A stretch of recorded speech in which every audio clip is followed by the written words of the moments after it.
کیا آج کے دور میں، آج کی ڈیٹ میں ہم یزید ابن معاویہ پر لعنت کر سکتے ہیں؟ اور اس کے ساتھ ایک اور چیز، کیا لعنت اور بددعا کرنے میں کیا فرق ہے؟ کیا اس میں بددعا بھی کر سکتے ہیں اس کے لیے اس کو آج کی ڈیٹ میں؟ بددعا کیا کرنی ہے آپ نے؟ صحیح بخاری میں حدیث ہے، مردے جو مر چکے ہیں اپنے انجام کو پہنچ چکے ہیں ان کو گالی مت دو۔ البتہ مردوں کی برائی کے ساتھ ذکر ہو سکتا ہے، اور وہ برائی جس کی وجہ سے امت افیکٹ ہو۔ آپ کل کو کوئی کہے گا جی غلام احمد قادیانی تو مر چکے ہیں، اس کو برا کہنے کا کیا فائدہ؟ تو اس کا جواب آپ کو یہ دیا جائے گا کہ غلام احمد قادیانی جو پیچھے اپنی گندی تعلیمات چھوڑ گیا، جس کی وجہ سے امت آج تک اسٹیج پہ لگی ہوئی ہے، اس کا کیا کریں گے؟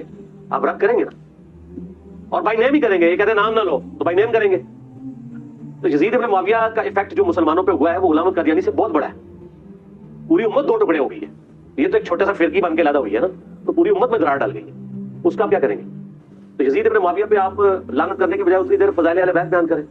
باقی اعلیٰ حضرت امام اعظم بریلوی صاحب کا فتویٰ ہے، بریلویوں کے لیے عرض کیا ہے، وہ کہتے ہیں ہم یزید پہ لعنت نہیں کریں گے، لیکن جو لعنت کرے گا اسے روکیں گے بھی نہیں، ہم سکوت اختیار کریں گے، کیونکہ امام حنیفہ نے سکوت کیا ہے، اور ہم یزید کے کفر کے معاملے میں بھی سکوت اختیار کریں گے۔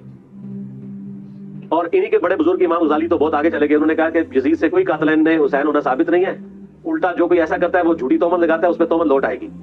تو پوری بریلوی جو ہے وہ امام غزالی ختم کر گئے، حالانکہ ہم تو ان کو اپوز کرتے ہیں کہ وہ غلط انہوں نے بات کی ہے، لیکن ظاہر ہے کہ وہ چونکہ شیعہ کے خلاف کھڑے ہوئے تھے امام غزالی، تو اس کا ٹسل کا الٹیمیٹ نتیجہ نکلتا ہے کہ آپ پھر معاملات میں غلوب کرنا شروع کر دیں۔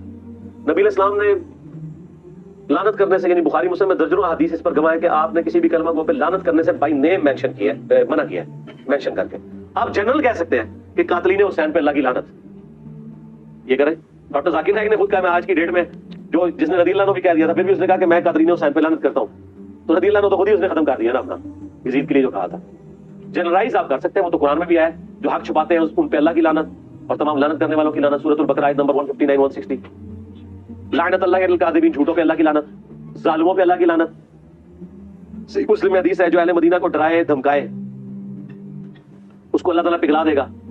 موجم کبیر طبرانی میں اس کو سپٹ حدیث ہے کہ اس پہ اللہ کی لعنت، تمام فرشتوں کی لعنت، تمام لعنت کرنے والوں کی لعنت۔ صحیح مسلم میں حدیث ہے جو مدینے میں بدعت کو داخل کرے اس پہ اللہ کی لعنت، اللہ کے فرشتوں کی لعنت اور تمام لعنت کرنے والوں کی لعنت۔ تو اس طرح جنرلائز آپ فارمولے کے طور پہ تو کہہ سکتے ہیں، بائی نیم مینشن کر کے لعنت کرنے کی ضرورت نہیں، لیکن اس کا یہ مطلب نہیں کہ وہ لعنت کا مستحق نہیں ہوا۔ آپ جھوٹ بولیں گے تو میں آپ کو لعنت ہی نہیں کہوں گا، میں یہ ضرور کہوں گا کہ آپ نے جھوٹ بولا ہے اور قرآن میں جھوٹے پہ لعنت آئی ہے۔ تو یزید نے ظلم کیا ہے، قرآن میں ظالم کے اوپر لعنت آئی ہے۔ یزید نے فساد فی الارض کیا ہے، واقعہ حرہ کی شکل میں، خانہ کعبہ پہ چڑھائی کی شکل میں، اور سب سے بڑھ کر کربلا کی شکل میں، تو وہ لعنت کا مستحق ہو گیا فساد فی الارض کی وجہ سے خود بخود۔ لیکن آپ خود مینشن کر کے نہ کہ آپ جنرل یہ بات کریں، اور میں تو کہتا ہوں جتنا ٹائم ان لوگوں پہ ضائع کرنا ہے آپ غلطی ہائی لائٹ کر کے سائڈ پہ ہو جائیں، فضائل اہل بیت بیان کریں، جس طرح ہم برادران یوسف کی غلطی ہائی لائٹ کرتے ہیں قرآن کی روشنی میں، اور آج تک مثالیں دی جاتی ہیں، لیکن آپ برادران یوسف پہ لعنت تو نہیں کر رہے ہوتے، تو یہ کام نہ کریں۔ اچھا، یزید کے ساتھ بہت سے لوگ نا لفظ استعمال کرتے ہیں پلید کا، یزید پلید، فاسق، فاجر، زانی، اس طریقے کو کہنا کیا مناسب رہے گا؟ پلید تو ہے نا، جس نے پلیدی تو کی ہے، اور یہ زیادہ تر اعتراض اس پہلے حدیث کریں گے تو ان کو بتائیں کہ آپ کے جو بزرگ ہیں نا انڈیا پاکستان بنگلہ دیش میں، شاہ اسماعیل دہلوی جنہوں نے تقویۃ الایمان لکھی ہے، ان کی کتاب چھپی ہوئی ہے تذکیر الاخوان ما تقویۃ الایمان، آرام باغ کراچی سے، میرے پاس وہ پڑھی ہوئی ہے، ہم نے جے پی جی بھی اس کا ایک کلپ میں لگایا تھا۔ وہ تو جب بھی یزید کا نام لیتے ہیں تو لکھتے ہیں یزید پلید ہے، حتیٰ کہ انہوں نے جو حدیث مسند احمد میں ہے نا کہ ایک دوپہر عبداللہ ابن عباس نے خواب میں نبی علیہ السلام کو دیکھا کہ خون کی شیشی اٹھائی ہوئی ہے، پرانگا بال ہے، اور آپ صلی اللہ علیہ وسلم پریشانی میں کھڑے ہیں، تو وہ کہتے ہیں کہ میرے ماں باپ آپ پہ قربان، آپ کی حالت کس نے کی ہے؟ تو وہ نبی صلی اللہ علیہ وسلم ان کو جواب دیتے ہیں کہ آج میرے حسین اور اس کے ساتھیوں کو قتل کر دیا گیا کربلا میں صبح سے ان کا خون جمع کر رہا ہوں۔ یعنی ایک تمثیل اللہ نے خواب دکھائی۔ ابن عباس کہتے ہیں میں اٹھا، میں نے وہ دن اور تاریخ نوٹ کی، اور بعد میں خبر ملی، ظاہر انٹرنیٹ کا دور نہیں تھا، کچھ ہفتے بعد خبر آئی کہ اسی دن حسین ابن علی کو شہید کیا گیا تھا۔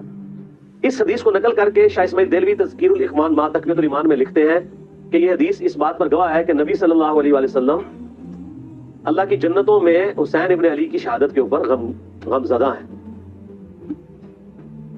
اور وہ یزید پلید، بار بار یزید پلید کا لفظ لکھتے ہیں، تو وہ پلیدی تو اس نے کی ہے۔